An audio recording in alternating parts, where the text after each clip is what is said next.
além de mulheres negras, baianas, mestres em estudos étnicos e africanos pela UFBA, também são donas de um dos projetos mais fascinantes com o intuito de dar visibilidade à literatura negra e feminina do Brasil e de todo o mundo. Elas são movidas pelo questionamento de quantas mulheres negras você já leu. Adriele Regina e Evelyn Sacramento, é um prazer conversar com vocês dois.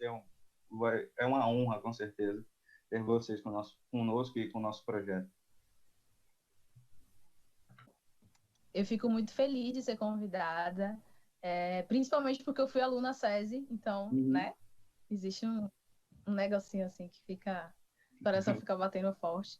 Então, eu queria só agradecer mesmo pelo convite, por vocês terem encontrado a gente de alguma forma, né? Bom, gente, o prazer é todo nosso, como eu já disse, e vamos direto para as perguntas.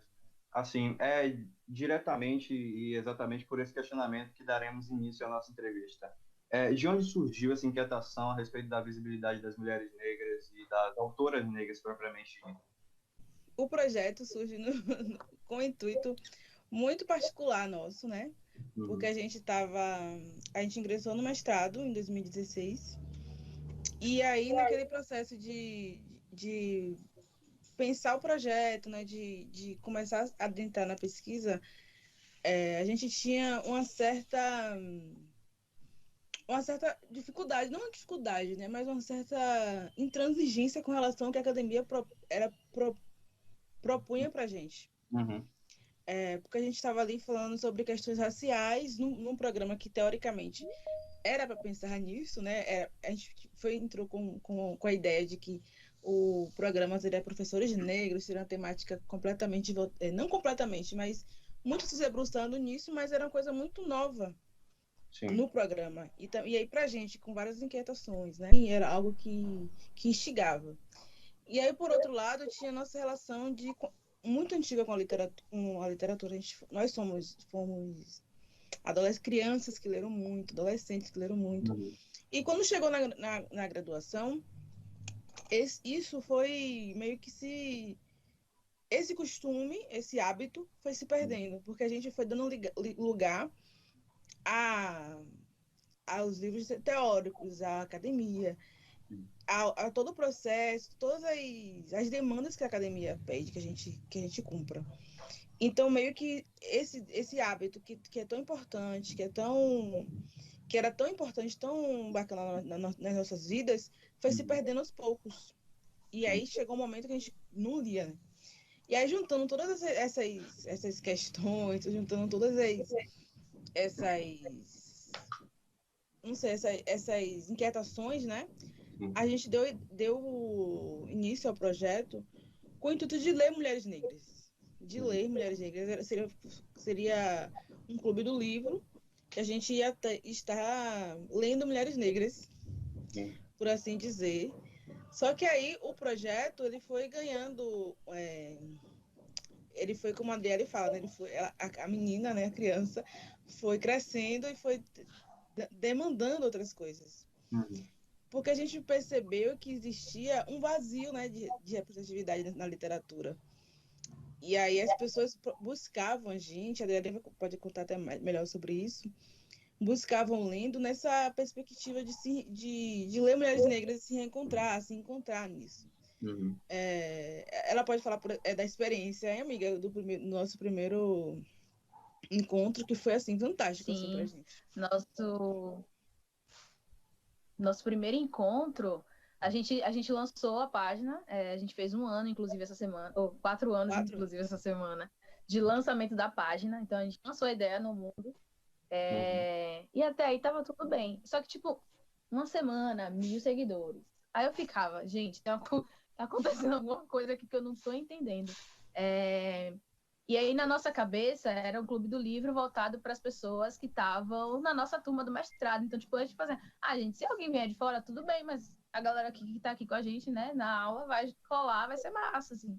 Uhum. Só que, para nossa surpresa, tiveram tipo, mais de 70 pessoas no auditório do CEAL, que era onde a gente fazia os encontros, professores, doutores da UFBA, e a gente assim, gente, está acontecendo o que aqui que a gente não está entendendo? E era justamente essa questão dessa urgência, né? Não existia um clube do livro em Salvador, voltado no Brasil, voltado para escritoras de mulheres negras, e os clubes do livro que tinham não traziam mulheres negras, e o que trazia era muito raro, era Carolina, que era as expoentes, né? Carolina, Maria de Jesus, em algum tempo Úrsula, Maria Firmina dos Reis, enfim, nessa condição. Então a gente percebe que até mesmo quando a gente começa a se perguntar e não consegue contar 5 autoras negras que a gente teria lido na vida, a gente começa a descobrir também que outras pessoas têm a mesma necessidade de pensar esse caminho. Não é que não existem escritoras negras, sempre existiram escritoras negras. Firmina está para comprovar isso, só que Firmina foi a única que conseguiu ser publicada, por exemplo. Então, e os nossos saberes de mulheres negras, são passados muito pela oralidade, né? A condição da escrita nos foi negada por muito tempo, a ponto de hoje a gente não conseguir muitas vezes dizer que escrevemos, por exemplo. Então isso é todo um trabalho que passa pela literatura, mas é muito mais de representatividade, de reconhecimento, de... Nem gosto dessa palavra, de empoderamento. Com certeza. Então, eu tinha um roteiro, mas eu vou dar uma quebradinha nele para seguir no flow da nossa conversa. Assim, eu gostei muito do feed de vocês e, assim, todo ele, sem dúvida, exala uma autoconfiança e, assim, foi uma garota da minha sala, que foi Malu, eu acho. Ela disse que era um lema dela de nós vamos, nós podemos, nós somos, e isso, de alguma maneira, inspira e empodera algumas pessoas, lhe dando às vezes a confiança que falta para ir lá, para escrever, para fazer, sabe? Então vocês acham que, assim, o trabalho de vocês, o projeto de vocês, com o tempo veio adquirindo também esse projeto de empoderar e dar um up na confiança das mulheres e mostrar realmente que elas não estão sozinhas e vão fazer também, e podem fazer também? Eu acho que de pensar o nome, assim. A gente não queria colocar nada no futuro, por exemplo. A gente já queria estar fazendo. Porque, na verdade, a gente já está fazendo, né? Assim, no final das contas, a gente sempre fez, a gente sempre esteve fazendo. Então quando a gente pensa em ler Mulheres Negras, é porque, tipo, não é que a gente vai ler ou que a gente leu. A gente está lendo ainda, sabe? A gente já está fazendo. E vai continuar fazendo. Talvez a gente não tenha pensado nisso, mas o fato da gente ser isso fez com que tudo fosse, sabe? Porque a gente também não tem mais como desassociar o que é o Lendo, o que é Evelyn, o que é a Adriele, sabe? A gente, de algum jeito, é tudo junto a mesma coisa, e a gente é assim. Então, quando a gente, por exemplo, monta o projeto Lendo, que é a possibilidade de qualquer mulher negra mandar um texto de qualquer gênero e estilo literário, para que possa ser divulgado, ampliado, a gente cria condições dessa mulher se entender enquanto escritora, enquanto autora, enquanto dona e proprietária de suas próprias histórias, sabe? Então, eu acho que isso acontece para além do que a gente vai fazer para que isso aconteça. Isso é muito legal, assim, porque isso dá uma condição de pensar que geração é essa que a gente está formando, que geração é essa que está trabalhando hoje? Que geração foi essa que nos deu lastro para fazer isso hoje, sabe? É muito massa, assim, de ouvir você dizer, por exemplo, que a página tem esse aspecto, sabe? Que acho que a gente atingiu um objetivo, assim, que necessariamente não estava na cabeça da lista de objetivos, mas é que somos isso. Então, é algo bastante natural, né? E também, gente, acho que uma coisa que a gente foi percebendo ao longo do tempo, assim, porque o projeto nasce nesse lugar muito íntimo, assim, de nós. Na época eram 3 mulheres, né? No início das pesquisas e tal. E aí ele vai se formando esse projeto que é coletivo, assim, que é construído a várias mãos. Tem mais pessoas que também estão ao nosso lado como colaboradoras, mas também tem essas pessoas que nos acompanham, que nos apoiam, que dão ideias, que estão sempre ao nosso lado. Então, é como se fosse uma demanda que existia, né, que ainda existe, e que a gente precisava cumprir isso, assim, até por nós e para todas as pessoas que estavam ao nosso lado, assim, que acompanham a gente. Então, foi uma trajetória muito... É como se as coisas estivessem tudo convergindo para que chegasse a esses 4 anos, sabe? Sim. Nos últimos anos a gente ganhou outras vertentes. Por exemplo, hoje a gente tem um ano de canal no YouTube, por exemplo, que a gente faz resenhas de livros e filmes e tem um bate-papo entre nós. Uhum. E o canal surgiu no intuito de a gente colocar um rosto no projeto, assim. Que a gente ficou... E também levar nossa voz para mais pessoas que estão mais em outra plataforma que não seja o Instagram. Uhum. E pessoas que não são de Salvador, porque eu não sou de Salvador, né? Pessoas que não são de Salvador poderem acompanhar também esse projeto que essas meninas, essas mulheres que estão produzindo. Então as coisas foram aquilo, né? O processo mesmo de feitura, o processo de se debruçar sobre aquilo que a gente está pensando e seguir, assim. É como se ele estivesse mexendo nas nossas vidas e a gente nele também. Nessa relação cíclica. Então, aí, voltando para o roteiro agora, vamos, assim como você, Evelyn, tinha falado anteriormente, Carolina Maria de Jesus, a Carla Cotirene, então nessa cabeça de serem mais conhecidas, sabe? E assim, o livro Quarto de Despejo, de Carolina, foi o nosso paradidático dessa unidade, José? Não, da unidade passada, da segunda unidade, e assim, nos meus 3 anos de SESI Retiro, esse foi somente o terceiro, conto nos dedos, foi esse, Carla Cotirene, e não foi Pivete, não, eu não me recordo o nome do outro, perdão. Eu tenho um péssimo hábito que eu não leio muito, eu ouço mais audiolivro, mas eu vou me libertar disso, com fé em Deus. Então, assim, esse foi somente o terceiro livro de uma mulher negra que gozava de sua negritude e era empoderada, e era brasileira e pobre, que é infelizmente a realidade da maioria dos negros no Brasil. E assim, cara, essas realidades, a realidade de Carolina, por exemplo, era muito mais próxima da nossa. E assim, vocês acham que aos poucos trazendo literaturas como essa, com realidade mais próxima para nós, para as escolas, para as faculdades, é um caminho para aos poucos vencermos essa mácula, sabe, da falta de autoestima e da desvalorização da cultura negra em geral? Sim. Com certeza, sim, com certeza. E que bom que você teve pelo menos 3. Eu não tive nenhum.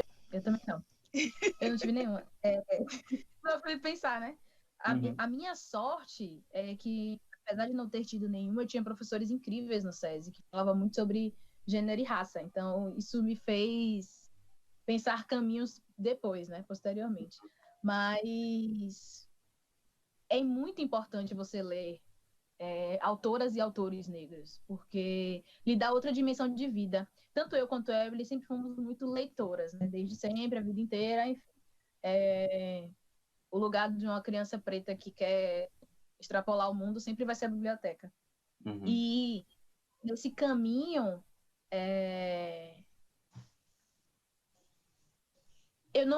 eu fantasiava uma história não condizia comigo, assim, sempre, na maioria das vezes. Uhum.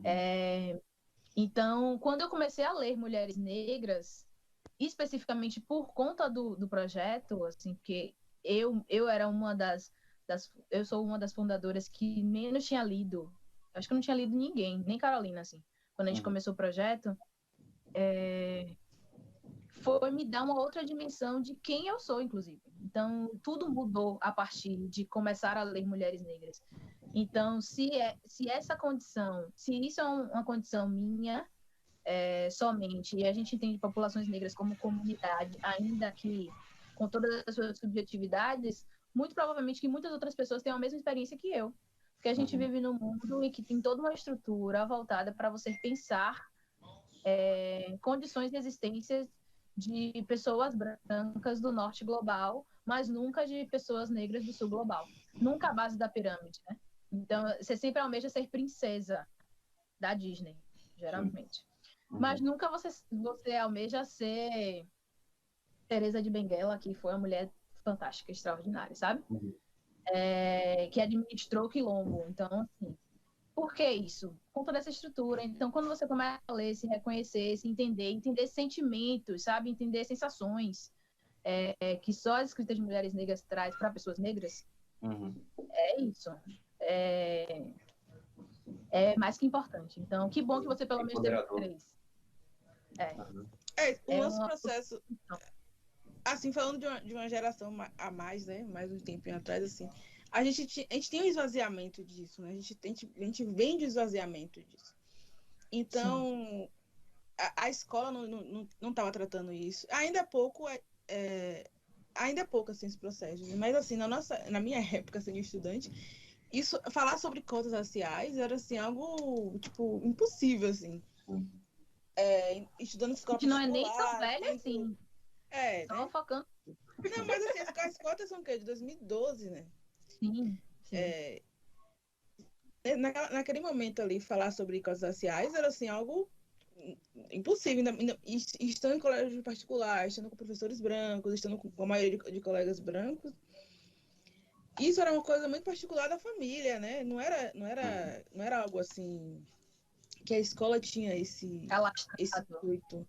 Não era assim. E os poucos professores que tinham era murro em ponta de faca. Sim, e aí, por outro lado, tem essa questão da televisão, do cinema, que formou a nossa mente, né? Que forma a nossa linguagem, que forma a questão da imagética, a imagem é importante. E aí você tem mulheres negras que são sempre em personagens subalternizados, papéis estereotipados.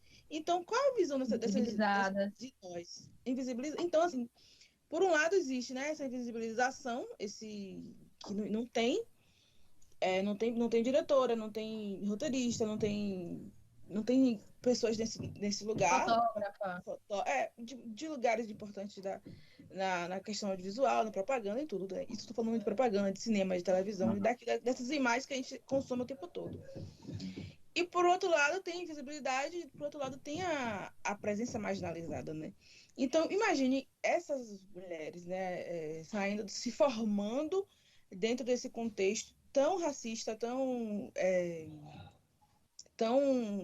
cruel com a nossa autoestima, assim.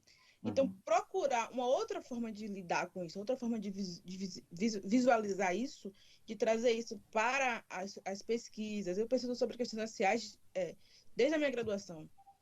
Eu fazia parte de coletivo e tal. Então, toda essa formação foi meio que me trazendo para cá, né? Me trazendo para cá, onde o projeto, onde minha vida tá e tal. Sobre as questões que me fazem ser quem eu sou.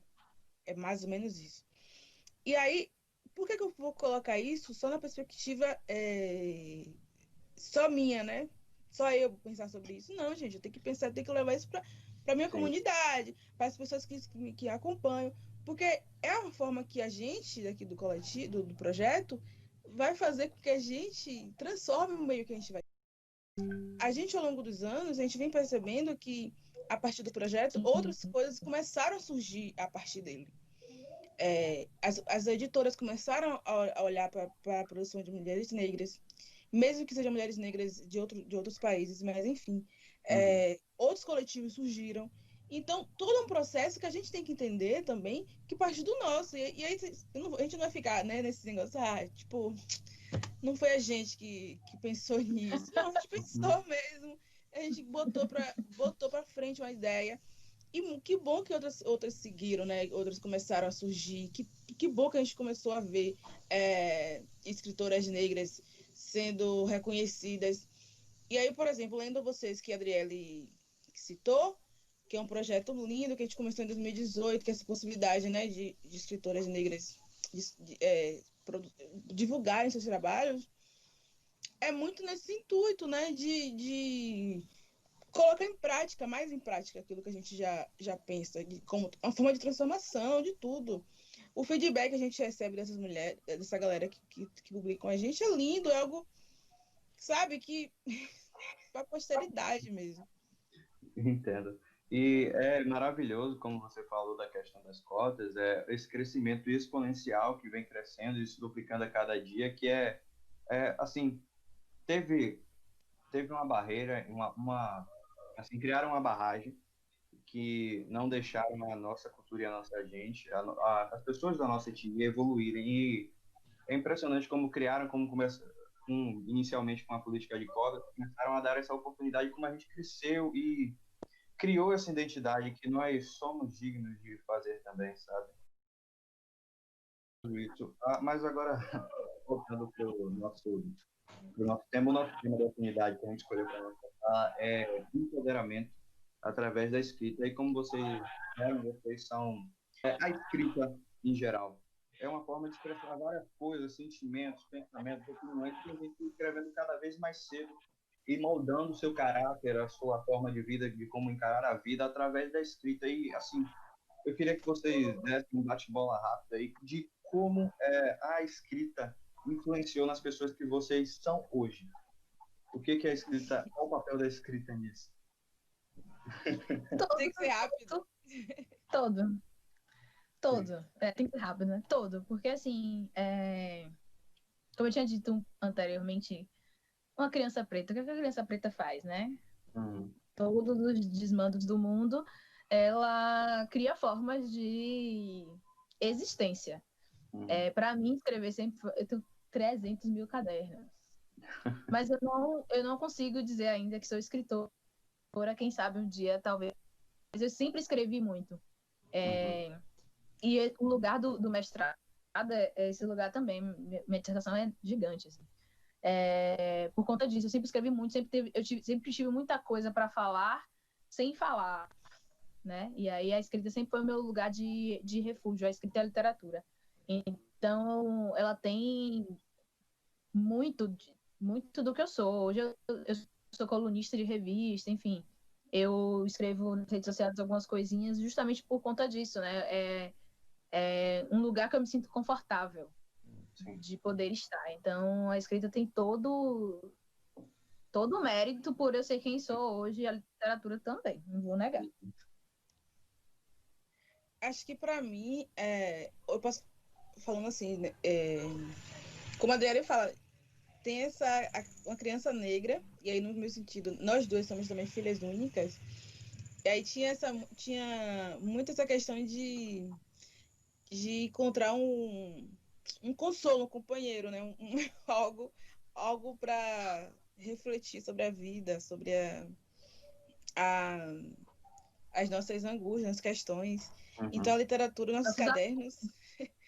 Afetos. Nossos amores, nossos afetos. Então, os nossos cadernos que eu também tenho refletem muito sobre esse lugar. Sobre esse lugar de companhia mesmo. E também um lugar catártico, né? De você colocar ali sua energia, de colocar ali descontar ali todas o que está passando na sua mente. Aí hoje eu vejo a escrita menos nesse lugar de catártico, né?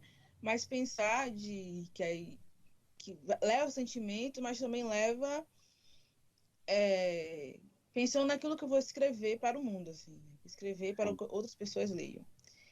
E aí que sai desse lugar de, não sei dizer, mais ou menos assim, sai desse lugar de íntimo para coletivo. Para coletivo, desse lugar de cuidado com o que eu estava vivendo, com o que eu estava passando, para um produto artístico, mais ou menos isso. E é assim, como a Adélia está falando, não me considero ainda escritora. Tipo, ela tem um artigo, um ensaio publicado, que ela tinha que começar a falar isso. Ela tem que começar a falar isso, verdade. Tem que começar a falar isso. Eu também tenho poesias que serão publicadas. São coisas que... Mas, assim, são coisas muito, muito iniciais ainda, assim. Não vai dizer que eu sou escritora, que eu tenho uma carreira, nada disso. São coisas que estão... Não sei também, porque tem gente que fala, né? Acho que tem a questão da mas a gente está em formação. É porque como a gente trabalha muito para o outro, a gente trabalha muito para essa comunidade, às vezes a gente pensar nesse lugar também é meio complexo. Tem isso também, né? Porque, querendo ou não, o lendo demanda muito da gente no sentido de a gente entregar para o outro. E é muito doido isso, às vezes, porque, tipo, às vezes eu até penso assim, nada, vou escrever um livro. Mentira, gente, não dá tempo de Uhum. fazer isso. Mas quem sabe a gente um dia vai falar assim, sou escritora, tenho livros publicados. Aham. Eu acredito nessa possibilidade. Eu também, com certeza. E, gente, então, se vocês me permitem, como vocês já são mulheres formadas e com certeza de muito sucesso, eu que estou em formação ainda, sabe, na escola, no ensino médio, primeiro ano, já percebo também essa influência da escrita na nossa vida. Eu não tenho a literatura, claro, até porque eu não sou muito de ler, mas a parte científica me atrai muito e essa escrita com certeza molda um conhecimento e um embasamento, uma maneira de pensar que com certeza vai me ajudar lá na frente, até por isso que eu tento fazer ao máximo parte de iniciação científica, grupo de pesquisa. Então, com certeza eu vou crescer muito ainda. Não, parece presunção, mas por causa Não da é pesquisa que eu produção. Tem que posso colocar, tem crescer que muito. colocar para fora isso mesmo. É, Tem que pode colocar para fora verbalizar, a isso gente mesmo. deixa. Aham. Então, gente, foi curta a nossa entrevista, infelizmente. Curta, gente? Um pouquinho. Mas muito obrigado, tá?